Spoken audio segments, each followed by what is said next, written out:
This is my story. I'm telling it in my own voice, the way I would if you were sitting across from me at a coffee shop, watching the steam rise from my cup while I try not to let my hands shake. No dramatic reenactments. No exaggerated pauses. Just the truth, raw, ugly, and still bleeding in places. I met Sarah Klein in the fall of 2015 on the third floor of the Bobst Library at NYU. I was a transfer student from Ohio, clutching a half-eaten bagel and a dream I wasn't sure belonged to me. She was sprawled across a table covered in script pages, red pen in mouth, hair twisted into a knot held together by a mechanical pencil. She looked up, squinted, and said the first thing that ever made me laugh in New York.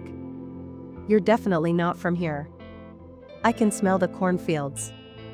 She wasn't wrong.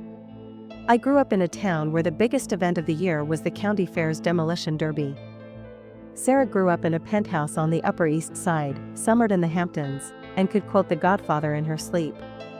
But none of that mattered. Within a week we were sharing earbuds on the subway, trading notes on screenwriting professors, and splitting cold pizza at 3 a.m. while arguing over whether the third act of When Harry Met Sally was emotionally dishonest. By sophomore year we were roommates in a fifth-floor walk-up in Brooklyn. The radiator clanked like a dying robot. The bathtub was in the kitchen. We loved it. We taped index cards to the wall with scene ideas.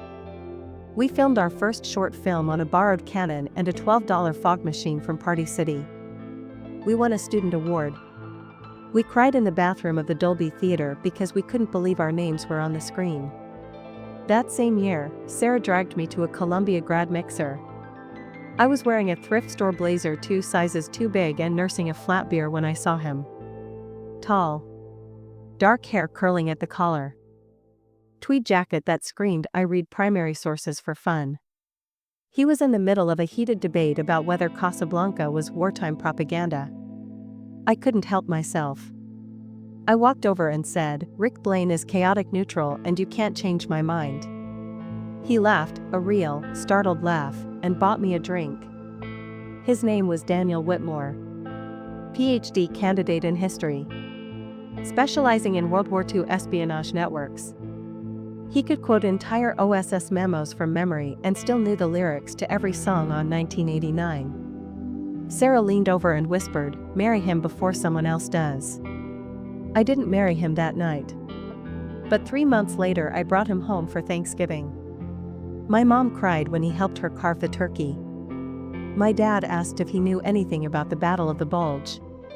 Daniel spent 2 hours in the garage talking tanks and tactics. Sarah sent me a text from the guest room. "He's perfect. Don't screw this up." For the next 4 years, the three of us were a unit. Weeknights, Daniel cooking pasta while Sarah and I storyboarded on the fire escape. Weekends, road trips to the Catskills, Daniel reading declassified files aloud while Sarah and I screamed Taylor Swift at the top of our lungs. Milestones. 2018, Sarah's short film Mirrorball wins the Student Academy Award. 2019, Daniel defends his dissertation on covert operations in occupied France. 2020, I land my first real job at Apex Media. December 2020, Daniel proposes on the Brooklyn Bridge at sunrise. Sarah cries harder than I do. She starts designing the wedding invitations that night. We were that friend group. The one strangers assumed were siblings. The one who finished each other's sentences. I never saw the cracks. In late 2021, Daniel got the offer from Northwestern. Tenure track.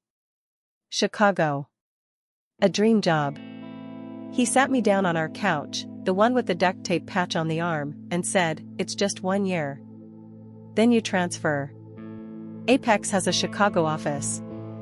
I believed him. Because Sarah believed him. She helped me pack his books into boxes labeled Fragile, World War II Secrets. We toasted with cheap Prosecco. We promised weekly FaceTime brunches. The first month was fine. Then the calls grew shorter. The texts turned generic. Grading midterms. Conference prep. Late meeting. By March, his excuses had a rhythm I could set my watch to. Sarah started flying to Chicago every other weekend. She called them work trips, some vague producer gig. She sent selfies. Her and Daniel at the Art Institute. She and Daniel are at a jazz club. She and Daniel are laughing over deep dish pizza. I told myself, she's keeping him company. That's what best friends do. But something gnawed at the back of my mind. I ignored it. There were small things. Daniel stopped wearing his engagement ring because it scratched the whiteboard. He changed his Netflix password. Sarah went to Italy for a film festival. Daniel was suddenly presenting at a conference in Rome. Same dates. A $1,200 charge at Tiffany & Company appeared on our joint card. I assumed it was my wedding band. In April, I asked him point blank if he was cheating. He looked tired. He said I was paranoid. Sarah backed him up. She said he was stressed. She said I needed to give him space. I swallowed the doubt. Because losing them both felt worse than losing the truth. Daniel's birthday was in June. I wanted to surprise him. I bought a ticket to Chicago. I brought the Tiffany box. I thought maybe the ring inside was for me. His apartment was dark. A note on the fridge, gone to Sarah's parents' house in Lake Forest for the weekend. I knew the way. I'd been there a dozen times. The guard at the gate recognized me. He waved me through. The estate was lit up like a movie set. White tents. String quartet. A floral arch that spelled D+S in baby's breath. I walked in wearing jeans and a raincoat. 200 guests in black tie turned to stare. Daniel stood at the altar in a midnight blue tux. Sarah, my Sarah, walked down the aisle in the lace gown we had picked out together for my wedding. The officiant's voice carried over the lawn. Do you, Daniel James Whitmore, take Sarah Elizabeth Klein to be your lawfully wedded wife? Daniel's eyes found mine across the grass. For 1 second, guilt flickered. Then he smiled, a radiant, triumphant smile, and said, I do. I dropped the Tiffany box. The ring rolled into the grass. A platinum band. Engraved, forever, D+S. I left before the cake cutting. I drove back to Brooklyn at 3 a.m. I slept in my car outside our old apartment because I couldn't face the empty bed. I threw myself into work. No more tears. Only spreadsheets and ambition. In September 2022, Apex promoted me to senior strategist. Corner office. 6-figure salary. I was leading the pitch for a Fortune 500 cosmetics brand. Sarah reached out once. Can we talk? I miss you. I blocked her. Then the leak started. November 2022. Lumina, our direct rival, underbid us by 15% on a skincare campaign. They used our deck. Slide for slide. My fonts. My color palette. My projections. My boss, Carla, called me in. She wanted an explanation. I didn't have one. January 2023. My password stopped working. IT reset it. 2 days later, an email went out to the entire company from my account. I'm quitting effective immediately. Toxic management. Stolen ideas. I was on a client call in Tokyo. By the time I landed, HR had frozen my access. March 2023. Another leak. Confidential data sent to a competitor. Again, from my IP. Again, at 3 a.m. Every incident pointed to me. Every incident chipped away at my credibility. I sold my engagement ring to hire a forensic IT specialist. Victor Reyes. Ex-CHP. He cost $5,000. Within 48 hours he had everything.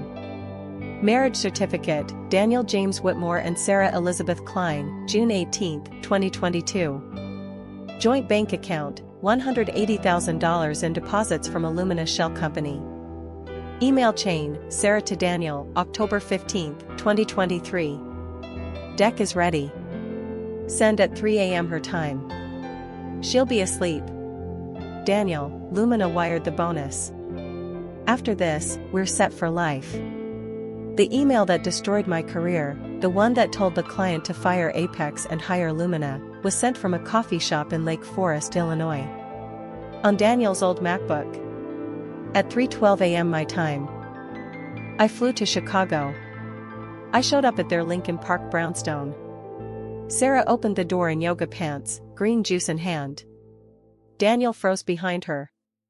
I didn't scream. I handed them the folder. I gave them 24 hours.